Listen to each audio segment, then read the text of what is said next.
Hey, I spoke for much too long in the previous part without realizing I had exceeded the time limit, so forgive me for that. Not that TikTok will forgive me, but hey, who cares? Alrighty, no, guys, I was speaking prior to this part about how it is that we are on this earth right now, gathering for ourselves treasures not here, but in heaven, where moth and rust do not destroy. Do you understand what I'm saying? So we have to strive, therefore, to build for ourselves bigger mansions in heaven. Like every good deed that we do here on earth is like a golden brick that we are contributing to our mansions in heaven. I do not believe they're going to be the same size or the same grandiosity of glory. It depends on what we did. So while we are not saved by works certainly determine our pleasure height in heaven eternally. Our giftedness, our rewards are determined by works. And so therefore, you don't want to have spent your 20 years as a Christian just waiting around for whatever to happen. You need to use your talents. And who wants to be rescued as through the fire? Who wants to live in a tanamount of a rondavo in heaven when you could have a big, fat, chunky, beautiful, like, smart house in heaven? That's what Christians need to recognize. We have to be biblical from the very beginning of our lives to the end. And being biblical is not just watching for the return of the Lord. It is also living a life in godliness here on earth. It is how we live our lives here on earth that is biblical. It is a combination and a balance. Otherwise, you are on a far extreme and you are doing anomalous things that are rather descriptive of a cult.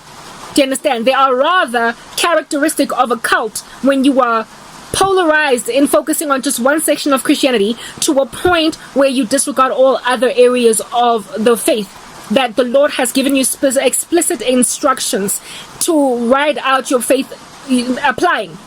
You must build your house upon the rock where the wind and the waves do not blow it away. And to build your house upon the rock is to grab the revealed word of God and the precepts therein and apply them to your life and do everything in your power as best as possible to honor God in working out the Bible in your life. That double-edged sword, working it out in your life. So it is literally a total combination of everything. We gotta learn balance. Just like anything else in this world, our Christianity must be balanced. So, having spoken then at length about that, I also want to highlight, like I mentioned, the woke agenda and how it is that a lot of people in the world, across the planet at large.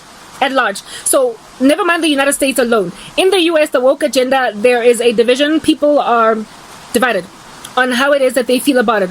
And the division is not just between the Democrats and the liberals.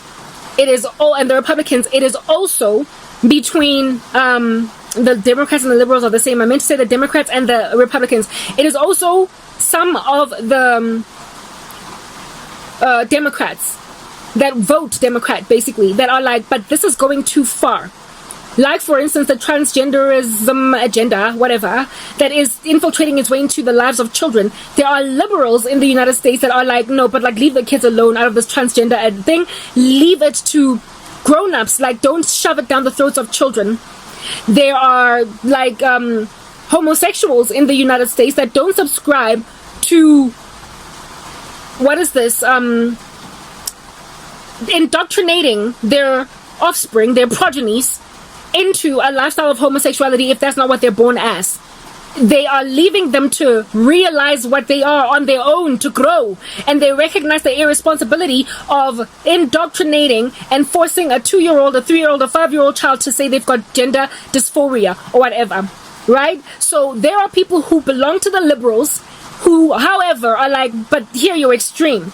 That suggests that there are still enough sober people that can think rightly about extremities in society that are indeed described in 2 Timothy 3. Where nobody is rational, or in Romans 1, where nobody is rational. The last days are going to be so bad that everybody is going to literally be thinking that some of the most bizarre things on earth are okay.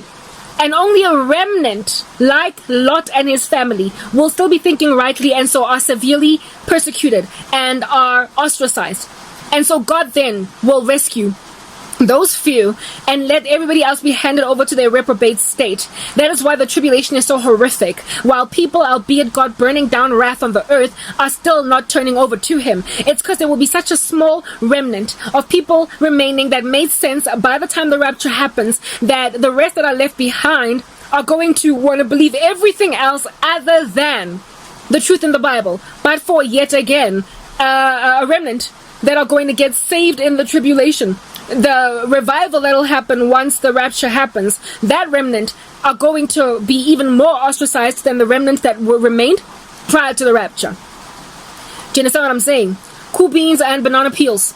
Righto. So now that that's like a thing with the woke liberal agenda in the US, because that's literally the mother of all harlotry in this world. It's very similar to Babylon. I can see why many Americans believe that it's Babylon. Grant up why many Christians across the world believe it's Babylon. They literally export so much harlotry across the world that nobody can breathe or deal. But the United States apprehensive conglomerate against the woke agenda are not the only ones. The world at large, frankly, for the better part, have not embraced that ridiculous agenda in the US. And that is why I believe that currently the United States of America is under judgment, as opposed to the whole world at large. Because God has given them a wicked president that is going to be their demise, and they will then likely lose their clout as a first world country because of how much crazier they have become. God is like taking away their candlestick or their lampstand because they have sinned against him.